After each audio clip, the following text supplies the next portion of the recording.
Periode seni di Indonesia.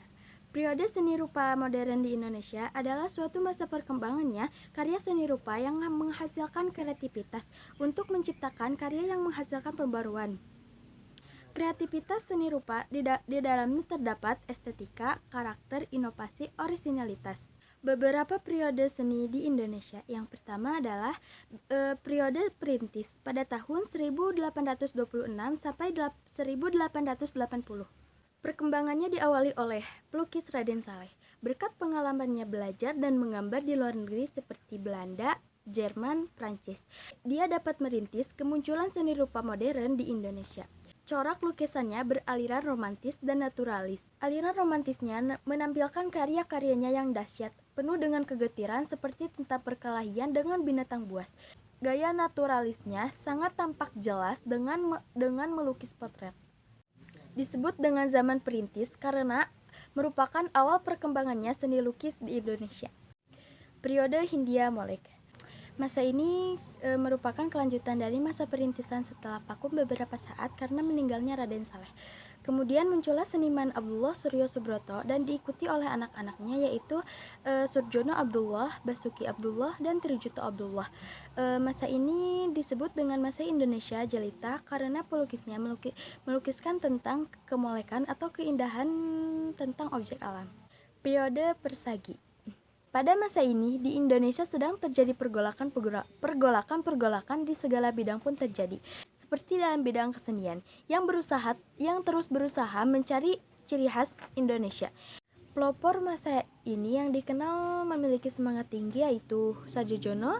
Sebagai langkah perjuangannya, Sadjojono dan Agus Joyo Sumanti bersama kawan-kawannya mendirikan Persagi, Persatuan Ahli-Ahli Gambar Indonesia. Periode pendudukan Jepang dipimpin oleh kelompok Keiman Bunkasidoso yang bertujuan untuk propaganda pembentukan Kekaisaran Asia Timur Raya. Didirikan oleh tentara Dainopon dan diawasi oleh seniman-seniman Indonesia. Pada masa ini, seniman memiliki kesempatan untuk berpameran seperti pameran karya Basuki Abdullah, Ottojaya, dan lain-lain. Periode pasca kemerdekaan.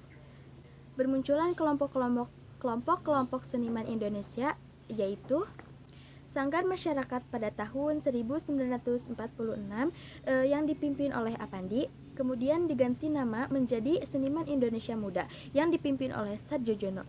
Apandi dan Hendra Gunawan keluar dari SIM dan mendirikan Pelukis Rakyat pada tahun 1947 yang dipimpin oleh Afandi. Dan Perkumpulan Prabangka pada tahun 1948 dan ASRI, Akademi Seni Rupa pada tahun 1948. Pada tahun 1950 di Bandung berdirinya Balai Perguruan Tinggi Guru Gambar yang dipelopori Prof. Syaki Sumaria, Mohtar Apin, Ahmad Sodali Sujoko, Edi Kartasubarna. Pada tahun 1955 berdirinya Yinhua oleh Le Man Fang, Perkumpulan Pelukis Indonesia keturunan Tionghoa. Pada tahun 1958 berdiri Yayasan Seni dan Desain Indonesia oleh Gaus Hurja Sumantri. Dan pada tahun 1959 berdiri Organisasi Seniman Indonesia oleh Nasyar. 6. Periode Akademi. Pada tahun 1950, pengembangan seni rupa yang melalui pendidikan formal. Lembaga pendidikan yang bernama ASRI yang berdiri pada tahun 1948. Kemudian secara formal pada tahun 1950. Tersebut mulai membuat rumusan-rumusan untuk mencetak seniman-seniman dan calon guru gambar. Tahun 1959 di Bandung dibuka jurusan Institut Teknologi Bandung.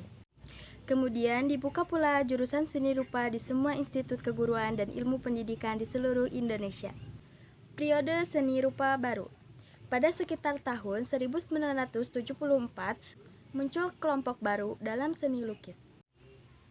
Kelompok ini menampilkan corak baru dalam seni lukis Indonesia yang membebaskan diri dari batasan-batasan seni rupa yang telah ada. Seniman muda yang mempelopori kelompok ini adalah Jim Supangkat, S. Prinka, D. Eri Supriya. Konsep kelompok ini adalah 1. Tidak membedakan disiplin seni. 2. Menghilangkan sikap seseorang dalam mengkhususkan pencipta seni. 3. Mendambakan kreativitas baru. Yang keempat, membebaskan diri dari batasan-batasan yang sudah mapan. Dan yang kelima adalah bersifat eksperimental.